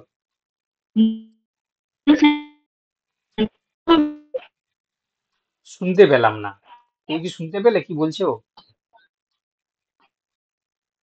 আবার বলো, শুনতে পাই। এটা উদাহরণ কি পাবে? হ্যালো তোমার না কথাটা আমি শুনতে পাচ্ছি না, সিরিয়াস। বাকিরা শুনতে পাচ্ছ মানে তোমরা? হ্যালো না স্যার, ওনার মনে হয় নেটওয়ার্ক প্রবলেম দিচ্ছে। হ্যাঁ, তোমার নেটওয়ার্ক প্রবলেম করছে, আমরা শুনতে পাচ্ছি না বাবা। তুমি হচ্ছে কি একটু লেফট করে জয়েন করে তুমি বলো, দিলে শুনতে পেলে বলতে পারবো। চলো, ক্রোমাটোফোর কি জিনিস দেখো। ক্রোমাটোফোর হচ্ছে কি দেখো, কিছু ব্যাকটেরিয়া, নীলাভ সবুজ শৈবাল, এদের ক্ষেত্রে আমরা দেখতে পাই কি ওদের মধ্যে যে ব্যাকটেরিয় ক্লোরোফিল রঞ্জক থাকে, ঠিক আছে। তো সেই রঞ্জকপূর্ণ ওই ভেসিকেলকে আমরা কি বলি, ক্রোমাটোফোর বলি। তো ক্রোমাটোফোর রঞ্জক এদের কি করে না, সালোকসংশ্লেষে অংশগ্রহণ করে এরা কাজ করে। আচ্ছা, নেক্সট হচ্ছে কি দেখো জেনোফোর।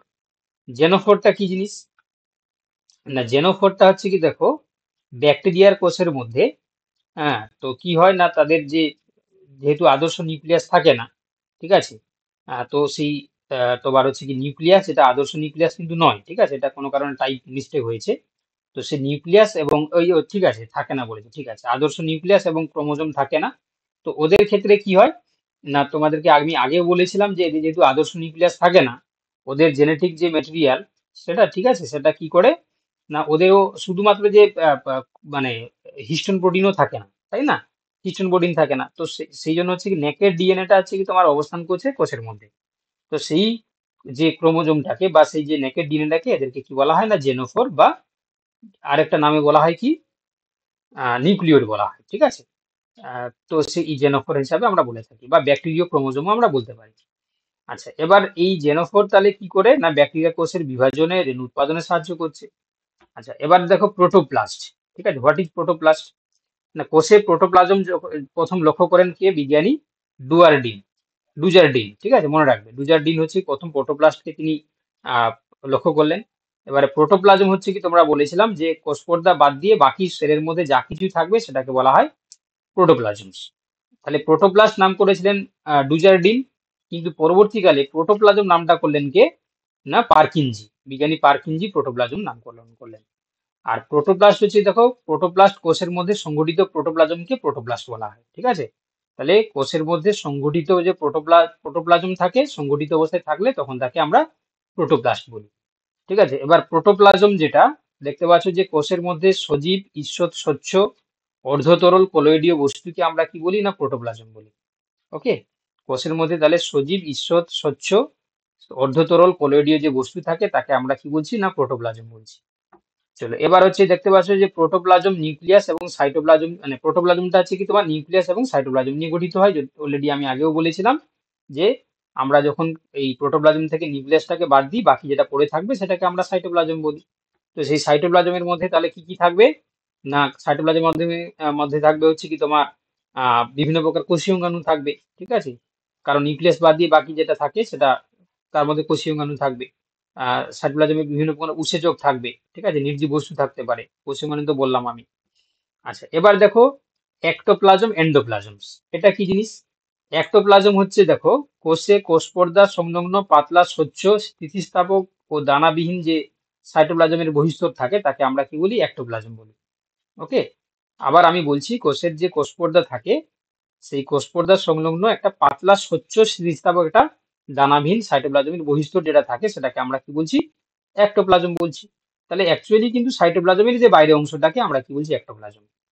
আচ্ছা, আর এন্ডোপ্লাজম কাকে বলে, ঠিক একইভাবে কোষের সাইটোপ্লাজমের ভেতরের দিকে তরল সান্দ্র অংশটাকে আমরা কি বলছি, এন্ডোপ্লাজম বলছি। আচ্ছা, টোনোপ্লাজম কাকে বলে, এবারে তোমরা জানো যে কোষের মধ্যে যদি সেটা উদ্ভিদ কোষ হয় তাহলে অসংখ্য থাকবে, প্রাণী কোষ হলে খুব কম থাকে। সেল তোমার হচ্ছে কি গহ্বর থাকে, বা যেটাকে আমরা কি বলি, কোষীয় গহ্বর। তো সেই কোষীয় গহ্বরকে বেষ্টন করে যে সেল প্রোটোপ্লাজমের, ভ্যাকুয়াল। হ্যাঁ ভ্যাকুয়াল, হ্যাঁ ভ্যাকুয়াল থাকে বা কোষ গহ্বর থাকে। তো তাকে হচ্ছে কি বেষ্টন করে যে প্রোটোপ্লাজম, যে স্বচ্ছ লেয়ার থাকবে, পাতলা স্বচ্ছ স্তর, সেটাকে আমরা টোনোপ্লাজম বলি, ঠিক আছে, এই টোনোপ্লাজমের কিন্তু ইম্পর্টেন্স রয়েছে, তোমরা জানো এটা অভিস্রবণ ব্যবস্থাকে নিয়ন্ত্রণ করে। ঠিক আছে, এটাও কিন্তু আমাদের মনে রাখতে হবে। আচ্ছা, এবার দেখো এটা কি সিম্প্যাট্রিক পাথওয়েতে কাজে লাগে? সিম্পেট্রিক কোষীয় ওই আহ, ওই অ্যাসেন্ট অফ স্যাপে যেখানে ওই সিম্প্যাট্রিক পাথওয়েতে জল যাচ্ছে, সেখানে ওই টোনোপ্লাজমের মধ্যে দিয়েও কিছুটা জল তুমি যায়। এপোপ্লাস সিমপ্লাস্টের কথা বলছো? হ্যাঁ, হ্যাঁ, হ্যাঁ। না, এপোপ্লাস সিমপ্লাস্টটা আলাদা বাবা। ওটা হচ্ছে কি তোমার আহ, সেল ওয়াল থ্রু দিয়ে যদি যায়। হুম, এপোপ্লাস হুম। সিমপ্লাস্ট হচ্ছে কি প্লাজমোডেসমাটা। তো ওটা আলাদা, এটা আলাদা, আচ্ছা, এটা আলাদা। ঠিক আছে, এটা আচ্ছা, আলাদা, আচ্ছা, এটা আলাদা। আচ্ছা। দাঁড়া 1 মিনিট। হ্যালো, তুমি লিংকে ক্লিক করো, দিলে জয়েন হতে পারবে। তোমাদেরই আমি লাইভ ক্লাস করাচ্ছি বাবা, তোমাদেরই সবাই বাকিরা করছে, তুমি পাচ্ছ না। তুমি হচ্ছে কি কালকে থেকে তোমাকে বলে দিচ্ছি যে গুগল মিট অ্যাপটা ডাউনলোড করে রাখতে। বাকি কারোর তো সমস্যা হয়নি। তুমি জাস্ট লিঙ্কটাতে ক্লিক করলে দেখবে তোমাকে হচ্ছে কি, তুমি লিঙ্কটা ক্লিক করলেও তুমি জয়েন করে যাবে। যে লিঙ্কটা আমি গ্রুপে পাঠিয়েছি দেখো, ওই লিঙ্কটাতে ক্লিক করলেই জয়েন করে যাবে।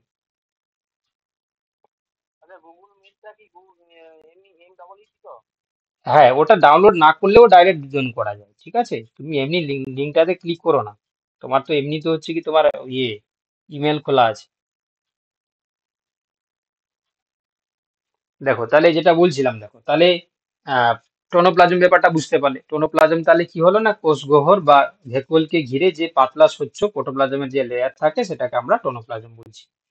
আচ্ছা, এবার দেখো কিছু কোষীয় অঙ্গাণু নিয়ে আমরা আবার আলোচনা করব। প্রথমে দেখো গোলগি বডি সম্বন্ধে আমরা আলোচনা করব।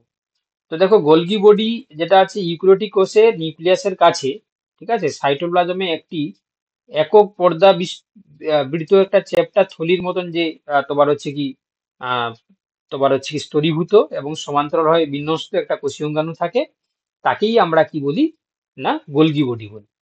এবার গোলগি বডির ক্ষেত্রে সঙ্গে জোন অফ এক্সক্লুশনটাকে আমাদেরকে মনে রাখতে হবে। কারণ গোলগি বডি যে অঞ্চলগুলোতে থাকে, মানে সেলের যে জায়গাগুলোতে গোলগি বডি থাকে, দেখা গেছে তার সন্নিকটে মানে তার কাছাকাছি অন্য কোনো কোষীয় থাকতে পারে না। তো সেই জন্য যে যে জায়গায় গোলগি বডি থাকছে সেই অঞ্চলটাকে আমরা কি বলছি, জোন অফ এক্সক্লুশন। ঠিক আছে, কারণ সেই তার আশেপাশে কোনো কোষীয় থাকতে পারছে না। আচ্ছা, এবারে এই গোলগি বডি আবিষ্কার করেছেন কে? কেমিলো গোলগি। ঠিক আছে, কেমিলো গোলগি একজন সায়েন্টিস্টের নাম, তার নাম অনুযায়ী কিন্তু এই গোলগি বডি নাম রাখা হয়েছে। তো এই গোলগি বডির যদি আমরা গঠন দেখি, তাহলে আমরা দেখতে পাই কি এখানে তিনটি জিনিস নিয়ে গঠিত হচ্ছে। একটা থাকে সিস্টারনি, একটা থাকবে হচ্ছে কি তোমার ভ্যাকুয়াল, এবং একটা থাকবে মাইক্রোভেসিকল। তো এই গোলগি বডির যদি আমরা লেন্থ দেখি, প্রায় 1 to 3 মাইক্রোমিটার, ব্রেথ হচ্ছে কি 0.5 মাইক্রোমিটার। তিনটি অংশের মধ্যে যেটা সিস্টারনি সেটা চ্যাপ্টার থলির মতন দেখতে হয়, আর ভ্যাকুয়ালটা তোমরা বুঝতে পারছো বৃহৎ গোলাকার যুক্ত হবে, আর যেটা মাইক্রোভেসিকলটা হচ্ছে কি ক্ষুদ্র ক্ষুদ্র গোলাকার অঙ্গাণু হিসাবে থাকবে। আর কাজ কি করে না, দেখো এই গোলগি বডি বিশেষত তোমরা জানো যে পদার্থের সংশ্লেষ এবং সঞ্চয়ে সাহায্য করে। এর পাশাপাশি উদ্ভিদের কোষ প্রাচীর গঠনে, আর স্পার্ম বা শুক্রাণুর যে অ্যাক্রোজম গঠিত হয়, তোমরা জানো মস্তকের উপরে শুক্রাণুর একটা টুপির মতন আস্তরণ থাকে। ঠিক আছে, যেটা ফার্টিলাইজেশনে গুরুত্বপূর্ণ ভূমিকা পালন করে। তো সেই অ্যাক্রোজম গঠনে কিন্তু গোলগি বডি সাহায্য করে। এছাড়া তোমরা দেখতে জানো যে হরমোন হরমোন উৎসেচকরণ করে। ঠিক আছে, যোগ কলার ধাত্র এবং উৎসেচক খরিত প্রোটিন ইত্যাদি এগুলো পরিবহনে সাহায্য করে। ওকে, তাহলে এটা হচ্ছে কি আমরা মনে রাখবো গোলগি বডির ফাংশন হিসাবে। চলো নেক্সট হচ্ছে কি যে যে অঙ্গাণু যে কোষীয় অঙ্গাণু তার নাম হচ্ছে কি সেন্ট্রিওল। এটা আবার প্রাণী কোষে থাকে, আবার উদ্ভিদ কোষে থাকে না। তোমরা সবাই জানো যে এটা শুধুমাত্র কিন্তু আমরা প্রাণী কোষেই দেখতে পাই। তো সেই প্রাণী কোষের যে সেন্ট্রোজোম থাকে, সেন্ট্রোজোমের কেন্দ্রে দুটি তোমার দুমুখ খোলা পিপার মতন দেখতে, ঠিক আছে, পারস্পরিক হচ্ছে কি সমকোণে বিন্যস্ত থাকে এরকম একটা অংশ, তাকে আমরা সেন্ট্রিওল বলি। তো সেই সেন্ট্রিওলের ক্ষেত্রে বিভিন্ন অংশ আমরা দেখতে পাই, মূলত আমরা অনুনালিকা বা মাইক্রোটিবিউল দেখতে পাই, লিঙ্কার দেখতে পাই, এবং ইন্ট্রা সেন্ট্রিওলার গঠন আমরা দেখতে পাই। তো এই যে অনুনালিকা বা মাইক্রোটিবিউল এটা খুবই গুরুত্বপূর্ণ, তোমরা জানো। তার কারণ হচ্ছে কি এটি 9টি ত্রয়ী অনুনালিকা দিয়ে গঠিত হয়। ঠিক আছে, 9টি ত্রয়ী মানে অনুনালিকা দিয়ে তৈরি হবে। আর মানে ত্রয়ী মানে বুঝতে পেরেছো তো, আলফা বিটা এবং সরি এ বি এবং সি, এই তিনটি হচ্ছে কি তোমার মনোমার, তারা যুক্ত হয়ে গিয়ে একটা মানে ত্রয়ী গঠন করবে, ঠিক আছে, ট্রাইমার তৈরি করবে, দিয়ে তারা এরকম 9টা করে থাকবে, ঠিক আছে, সমদূরত্বে করে 3টে করে হচ্ছে কি অনুনালিকা উপনালিকা নিয়ে এই অনুনালিকা গুলো তৈরি করবে, দিয়ে এরকম 9টি তোমার হচ্ছে অনুনালিকা নিয়ে গঠিত হবে। আর লিঙ্কার যেটা থাকে কি করে না, এই যে দেখতে পাচ্ছ এবিসি, একটার হচ্ছে কি প্রথমটার হচ্ছে কি এ উপনালিকার পার্শ্ববর্তী সি এর সঙ্গে যুক্ত থাকে, আবার হচ্ছে কি সি এর সঙ্গে এ যুক্ত থাকবে, এরকম করে হচ্ছে লিঙ্কার গুলো অবস্থান করে। আর যেটা ইন্ট্রাসেন্ট্রিওলার গঠন, এটা আমরা কি দেখতে পাই না, এটাকে যদি আমরা টিএস করি, ঠিক আছে, সেন্ট্রিওলটাকে, তাহলে আমরা দেখতে পাবো কেন্দ্রে, যেমন গরুর গাড়ি চাকার ক্ষেত্রে দেখবে একটা দেখবে মাঝখানে একটা দেখবে একটা রোডের মতন থাকে, দুটো চাকাকে সংযোগ রক্ষা করছে, সেরকম করে আমরা দেখতে পাই কি একটা সংগঠন দেখতে পাই, সেটাকে আমরা ইন্ট্রাসেন্ট্রিওলার গঠন বলি। ওকে, আর কাজ কি করে সবাই আমরা এটা ভালো করেই জানি যে এই সেন্ট্রিওল প্রাণী কোষের ক্ষেত্রে যে যখন সেল ডিভিশন হয়, সেল ডিভিশনের সময় কি করে না, যে স্পিন্ডিল ফাইবার বা বেমতন্তু না, যেটা ক্রোমোজোমকে সেপারেট করছে, দুটো ভাগে ভাগ করছে, তো সেই ক্রোমোজোমের সেপারেশনের জন্য যে স্পিন্ডিল ফাইবার বা বেমতন্তু, সেটা কিন্তু এই সেন্ট্রিওল গঠন করে। তো যার কারণে অ্যানাফেজ দশায় ক্রোমোজোমের যে অ্যানাফেজিক মুভমেন্ট বা ক্রোমোজোমের যে মেরুকরণ সেটা সম্পন্ন হচ্ছে।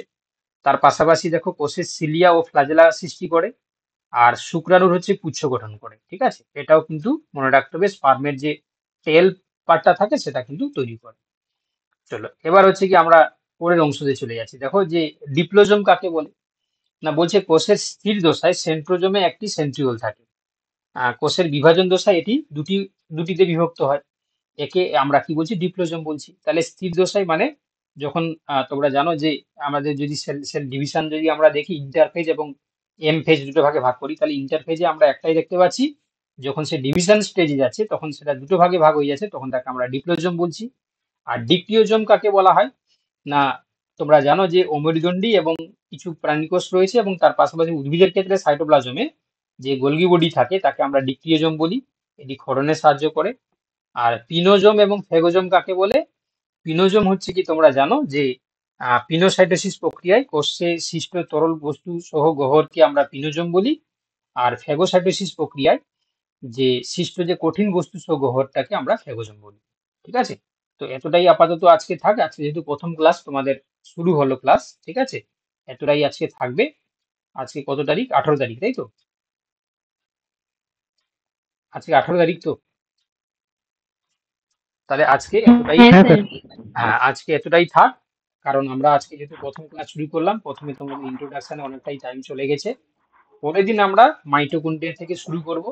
আজকে যতটা পড়ানো হলো এরই উপরেই রবিবার তোমরা পাবে কি মক টেস্ট, ঠিক আছে, তো মক টেস্ট পাবে, এবং তার সঙ্গে আরেকটা কি পাবে, মডেল টেস্ট, ঠিক আছে।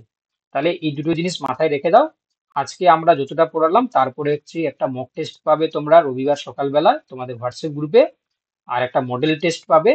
তাহলে এই দুটোই কিন্তু তোমরা সাবমিট করবে, মানে মডেল টেস্টটা পিডিএফ যেহেতু নিজেরাই করে রাখবে, ঠিক আছে, খাতা কলমে করে রাখবে, আর মক টেস্টটা তো তোমরা সাবমিট করবে, তোমরা আমাদের কাছে চলে আসবে। আমরা রবিবার রাতে তোমাদের যে রুটিন রয়েছে, যেটা তোমাদেরকে দেখালাম আমি রুটিন, এই রুটিন ধরে তোমাদেরকে হচ্ছে কি এই যে রবিবার দিন আবার আমরা 10:30টার সময় মিট করব তোমাদের ওই মক টেস্ট সলিউশনের জন্য এবং মডেল কোশ্চেন পেপার সলিউশনের জন্য। আর এই পিডিএফটা তোমাদের গ্রুপে আমি দিয়ে দিচ্ছি, ঠিক আছে, তোমরা চাইলে এটাকে প্রিন্ট আউট করতে পারো, বা চাইলে হচ্ছে কি এটা মোবাইলেও পড়তে পারো, বা চাইলে কেউ এই বইটাও কিনতে পারো, মার্কেটে পাওয়া যাচ্ছে, ঠিক আছে। এই বইটা ধরে তোমাদেরকে 9-10-এর জন্য আমি পড়াবো, এটা হচ্ছে কি তোমার সাঁতরা পাবলিকেশনের বই, ঠিক আছে, তোমরা অনলাইনেও অর্ডার করতে পারো কিংবা তোমরা মার্কেটে কিনতে পারো, ঠিক আছে। সাঁতরা পাবলিকেশনের বই, এসএলএসটি 2016 সালকে বেস করে তৈরি করা হয়েছিল এই বইটা, এটা খুব সুন্দর করে থিওরিগুলো দেওয়া রয়েছে, তোমরা চাইলে কিনে নিতে পারো, ঠিক আছে। আর কেউ যদি চাও এটাকে তোমরা পড়তে পারো, বা পিডিএফ তোমরা হচ্ছে কি প্রিন্ট আউট করতে পারো, কোনো অসুবিধা নেই, ঠিক আছে। তাহলে নেক্সট ক্লাসে আবার দেখা হচ্ছে, তোমরা আশা করি পুরো সিস্টেমটা তোমরা বুঝে গেলে, যে প্রসেসে আমরা ক্লাস করাবো, ঠিক আছে। তাহলে সবাইকে গুড নাইট, তোমরা